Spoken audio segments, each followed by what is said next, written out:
నమస్కారం సిటీ వార్తలకు స్వాగతం. వైసీపీ ఎన్ని కుట్రలు పనినా ఎన్డీఏ కూటమిదే విజయమని టీడీపీ జాతీయ ప్రధాన కార్యదర్శి నారా లోకేష్ ధీమా వ్యక్తం చేశారు. మంగళగిరి నియోజకవర్గంలో విస్తృతంగా ఎన్నికల ప్రచారం నిర్వహిస్తున్న ఆయన తాడేపల్లిలో స్థానిక ప్రజలతో సమావేశం నిర్వహించారు. ఈ ఎన్నికలు రాష్ట్ర భవిష్యత్తుకు చాలా కీలకమని, కావాలని వైసీపీ నాయకులు గొడవలు సృష్టించాలని కుట్రలు చేస్తున్నారని ఆరోపించారు. అప్పులు చేసి బటన్ నొక్కుతున్న సీఎం జగన్ ఆ భారాన్ని పన్నుల రూపంలో ప్రజలపై మోపుతున్నారని విమర్శించారు. మంగళగిరి నియోజకవర్గాన్ని రోల్ మోడల్ గా తీర్చిదిద్దేందుకు తనను భారీ మెజార్టీతో గెలిపించాలని ప్రజలను లోకేష్ కోరారు. End of the day Andhra రాష్ట్రంలో ఐటీ డెస్టినేషన్ అనేది విశాఖపట్నం అవుతుంది, దాంట్లో నో సెకండ్ థాట్. బట్ డెఫినెట్గా స్పిల్ ఓవర్ కంపెనీస్ అనేది మనకు వస్తాయి. ఒక స్పెషలైజ్డ్ ఏరియా ఫోకస్ తీసుకుంటాం. మంగళగిరికి ఐటీ కూడా తీసుకొచ్చే బాధ్యత నేను తీసుకుంటానని ఈ సభాముఖంగా మీ అందరికీ నేను తెలుపుకుంటున్నా. ఒక్కరికి ఉద్యోగాలు ఉపాధి కల్పించలేదు. మంగళగిరి పట్టణం ఎలా ఉందో అలానే ఉండిపోయింది. తరతరాలుగా వస్తున్న సమస్యలు పరిష్కారం అవ్వలేదు. ఇవన్నీ వచ్చే 5 సంవత్సరాల పరిష్కరించాలనే లక్ష్యంతో నేను పనిచేస్తానని ఈ సభాముఖం మీ అందరికీ తెలుపుకుంటూ, కొత్తగా ఓటు హక్కును దరఖాస్తు చేసుకునే గడువు ఈ నెల 15తో ముగియనుందని రాష్ట్ర ఎన్నికల ప్రధాన అధికారి ముఖేష్ కుమార్ మీనా వెల్లడించారు. 2006 మార్చి 31 లోపు పుట్టిన వారు ఓటు హక్కు దరఖాస్తు చేసుకునేందుకు అర్హులని ఆయన తెలిపారు. ఇప్పటికే 18 ఏళ్లు నిండిన ఓటు హక్కు లేని వారు కూడా అప్లై చేసుకోవచ్చని ఎలక్షన్ కమిషనర్ వెల్లడించారు. ఫోన్లో voters.eci.gov.in లో దరఖాస్తు చేసుకోవచ్చన్నారు.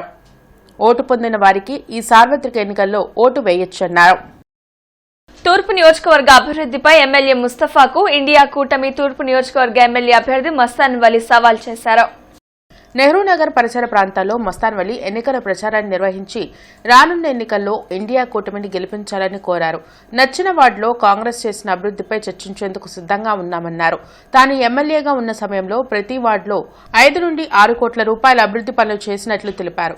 10 సంవత్సరాల పాటు ఎమ్మెల్యేగా ఉన్న ముస్తఫా తూర్పు నియోజకవర్గంలో ఎలాంటి అభివృద్ది చేశారో చెప్పాలన్నారు. తూర్పు నియోజకవర్గ అభివృద్దిపై ఎమ్మెల్యే ముస్తఫా బహిరంగ చర్చకు రావాలని సవాల్ చేశారు. ఇవాళ ప్రజలు, విఘ్నులైన ప్రజలు ఆలోచన చేయాలి. 2009 నుంచి 14 దాకా కూడా ఏ విధమైనటువంటి అభివృద్ధి జరిగిందో, 2014 నుంచి ఇవాళ 2024 ఈ 10 సంవత్సరాల్లో కాంగ్రెస్ పార్టీ పక్షాన ఛాలెంజ్ విసురుతా ఉన్నాను. అది తెలుగుదేశం ప్రభుత్వం, తెలుగుదేశం అభ్యర్థి కానివ్వండి, లేదా కాంగ్రెస్ పార్టీ నుంచి మేము చేసిన అభివృద్ధి కానీ, అట్లానే జగన్మోహన్ రెడ్డి ప్రభుత్వంలో ముస్తఫా గారు చేసిన అభివృద్ధి ఏంటో, నేను చేసినటువంటి అభివృద్ధి ఏందో దీని మీద బహిరంగ చర్చకు రావాలి.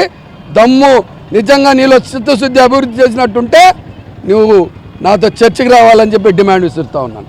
నగర యువతను ఎమ్మెల్యే ముస్తఫా గంజాయి, మత్తు పదార్థాలకు బానిసలుగా తయారు చేశారని తెలుగు యువత అధ్యక్షుడు రావిపాటి సాయికృష్ణ అన్నారు. తూర్పు నియోజకవర్గ తెలుగుదేశం పార్టీ కార్యాలయంలో రావిపాటి సాయికృష్ణ మీడియాతో మాట్లాడుతూ, గతంలో ఎమ్మెల్యే ముస్తఫా తన సొంత గోడౌన్లో గుట్కాలను తయారు చేస్తూ పోలీసులకు దొరికిపోయారన్నారు. ఎమ్మెల్యే ముస్తఫా కుటుంబ సభ్యులు గంజాయి, మత్తు పదార్థాలను సరఫరా చేస్తున్నారని ఆరోపించారు. నగరంలోని యువకులను మత్తు పదార్థాలకు బానిసలుగా చేస్తూ సమాజ సేవ చేస్తున్నట్లు ముస్తఫా నటిస్తున్నారన్నారు. వైసీపీ నాయకులు అండదండలతోనే మత్తు పదార్థాల చలామణి జరుగుతుందన్నారు. ఇప్పటికైనా అధికారులు గంజాయి, మత్తు పదార్థాలపై కఠిన చర్యలు తీసుకోవాలని డిమాండ్ చేశారు. జగన్ అధికారంలోకి వచ్చిన తర్వాత ల్యాండ్, శాండ్, మైన్ పేరుతో విచ్చలవిడిగా దోపిడీకి పాల్పడుతున్నారన్నారు. వైసీపీ అరాచకాలను ప్రజలు గుర్తించి రానున్న ఎన్నికల్లో తగిన బుద్ధి చెప్పాలని కోరారు.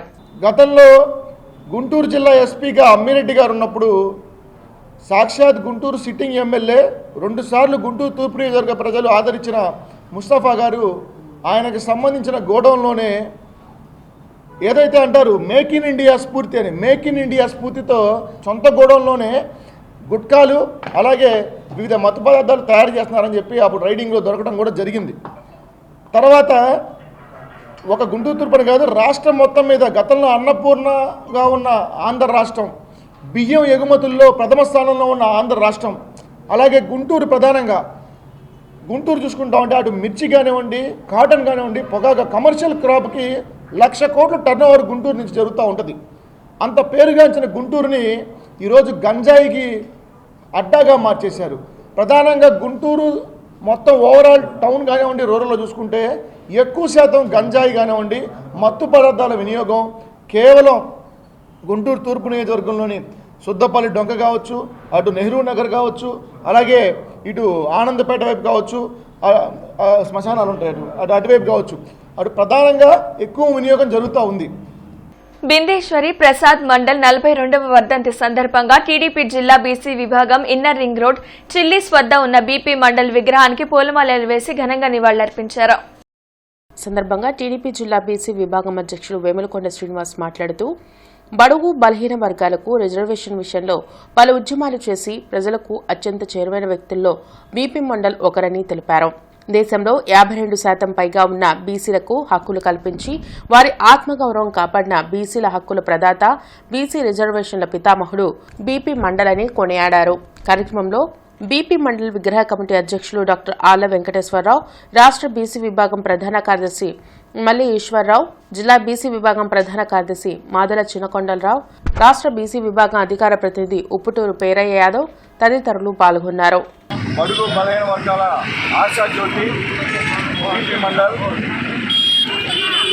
బీపీ మండల్ ఆశయాలను ఆదర్శాలను తెలుగుదేశం పార్టీ యువతకు చేరువ చేసేందుకు, ప్రజలకు చేరువ చేసేందుకు ఎప్పుడు ముందుంటుందని సందర్భంగా తెలియజేసుకుంటున్నాము.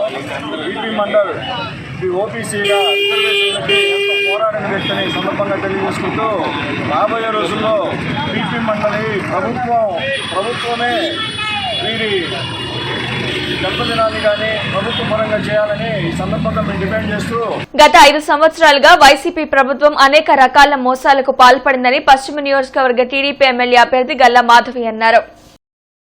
జిల్లా తెలుగుదేశం పార్టీ కార్యాలయంలో జరిగిన పశ్చిమ నియోజకవర్గ మహిళా విభాగం ఆత్మీయ సమావేశంలో గల్లా మాధవి, పెంబసాని ఫౌండేషన్ డైరెక్టర్ శ్రీరత్న పాల్గొన్నారు. ఈ సందర్భంగా గల్లా మాధవి మాట్లాడుతూ అమ్మఒడి, ఆసరా పథకాల్లో వైసీపీ భారీ అవినీతికి పాల్పడిందని ఆరోపించారు. మొదటి నుండి మహిళల అభ్యున్నతి కోసం అనేక సంక్షేమ పథకాలను అమలు చేసిన ఘనత టీడీపీ ప్రభుత్వానిదే అన్నారు. మద్యపాన నిషేధమని చెప్పి కల్తీ మద్యంతో ఎంతో మంది ప్రాణాలను వైసీపీ ప్రభుత్వం తీసిందన్నారు. సంక్షేమ పథకాల ముసుగులో జరిగే మోసాన్ని ప్రతి ఒక్కరికి వివరించాల్సిన అవసరం ఉందన్నారు. ప్రజలకు సేవ చేయాలనే ఉద్దేశంతో వచ్చిన తనను భారీ మెజార్టీతో గెలిపించాలని కోరారు. ఎప్పుడూ కూడా మహిళల కోసమే నిలుస్తూ, మహిళా అభ్యున్నతి కోసమే పాటుపడుతూ తెలుగుదేశం పార్టీ ముందుకు వెళ్తూ ఉంది. ఈ రోజు నేను మీ ముందు ఇక్కడ నుంచున్నానన్నా కూడా అది తెలుగుదేశం పార్టీ యొక్క ఔన్నత్యము, ప్రేమ అని నేను చెప్పదలుచుకున్నాను. ఒక మహిళగా గుర్తించి ఒక మహిళా ప్రాతినిధ్యాన్ని వహించాలి, మహిళలకు ఒక మహిళ ఉండాలి అని చెప్పి ఈరోజు నన్ను చట్టసభలకు పంపిస్తున్నారు అని అంటే మీరందరూ అర్థం చేసుకోండి మహిళల పట్ల వాళ్ళకున్న నిబద్ధత ఎంత ఉందో. అయితే ఇంకా మన ఇంట్లో మద్యపాన నిషేధం అని అన్నారు. గడిచిన 5 ఏళ్లలో మద్యపాన నిషేధం పక్కన పెడితే కల్తీ మందు పోసి మన ఇంటి పెద్దలు ఎంతో మందిని బలి తీసుకున్నారు. ఇప్పుడు దాకా ఇంటి పెద్ద లేకపోతే ఆ ఇంటి పరిస్థితి ఎలా ఉంటుందో మనందరికీ తెలుసు. సో ప్రతి రేటు డబుల్ అయింది. నీకు బయట ఉపాధి గొప్పగా లేదు, డెవలప్మెంట్ లేదు అంటే నీ జీతం అంతే ఉంది. సంక్షేమము అంత పెరగలేదు, రేట్లు డబుల్ అయింది. మరి ఎలా అది ప్రభుత్వం గొప్ప సంక్షేమ కార్యక్రమాలు ఇచ్చినట్ట కానే కాదు. నువ్వు సంక్షేమం ఏమైనా డబుల్ అయ్యి రేట్లు కూడా తగ్గితే అప్పుడు అద్భుతమైన పాలన అన్నట్టు. సో దీన్ని బట్టి మనకి సంక్షేమం ఎంత ముఖ్యమో అభివృద్ధి అంతకన్నా ముఖ్యం. అంటే అమ్మాయిలకు కూడా పని కల్పించగలగాలి. సో అది చాలా ఇంపార్టెంట్ విషయం. సో మీరందరూ మహిళలు అందరూ చెప్పారు ఆల్రెడీ. ఎంత పర్సెంటేజ్ ఉన్నారు అనుకుంటున్నారు గుంటూరులో? పురుషుల కన్నా ఎక్కువ ఉన్నారా, తక్కువ ఉన్నారా, సమానంగా ఉన్నారా? తూర్పు నియోజకవర్గంలో భారతీయ జనతా పార్టీ ఆధ్వర్యంలో కార్యకర్తల ఆత్మీయ సమావేశాన్ని నిర్వహించారు. ఆంధ్రప్రదేశ్ రాష్ట్రంలో డబుల్ ఇంజిన్ సర్కార్ స్థాపనకు బీజేపీ, తెలుగుదేశం, జనసేన పార్టీ కార్యకర్తలు సమిష్టిగా కృషి చేయాలని సూచించారు. కార్యక్రమంలో డాక్టర్ శనక్కాయల ఉమాశంకర్ మాట్లాడుతూ ఉమ్మడి అభ్యర్థి అయిన మహమ్మద్ నసీర్ అత్యధిక మెజార్టీతో గెలిపిస్తామని బీజేపీ పార్టీ తరపున ఆయన తెలియజేశారు. గుంటూరు తూర్పు అసెంబ్లీ ఉమ్మడి అభ్యర్థి మహమ్మద్ నసీర్, గుంటూరు జిల్లా బీజేపీ అధ్యక్షులు శ్రీ వనమా నరేంద్ర కుమార్, మాజీ మంత్రి మోడీ గారు మన బీజేపీ, టీడీపీతో కలిసి మన సెంట్రల్ స్కీమ్స్ అన్నీ కూడా ప్రజలందరికీ ఉపయోగపడేలాగా ప్రయత్నం చేస్తున్నారు. భారతీయ జనతా పార్టీ సిద్ధాంతం అంత్యోదయ అంటే చిట్ట చివరి మనిషి వరకు గవర్నమెంట్ ఫలాలు అందాలి అంటే ఎన్డీఏ ప్రభుత్వం ఇక్కడ మన ఆంధ్రప్రదేశ్లో రావాలి. ఎవరైతే కోవిడ్ వ్యాక్సిన్ తీసుకున్నారో వాళ్ళు ఇవాళ మోడీ గారికి రుణం తీర్చే సమయం వచ్చింది. ఆ రుణం ఎలా అంటే 2 బటన్లు నొక్కాలి, ఒకటి ఎమ్మెల్యే గారికి, ఒకటి ఎంపీ గారికి.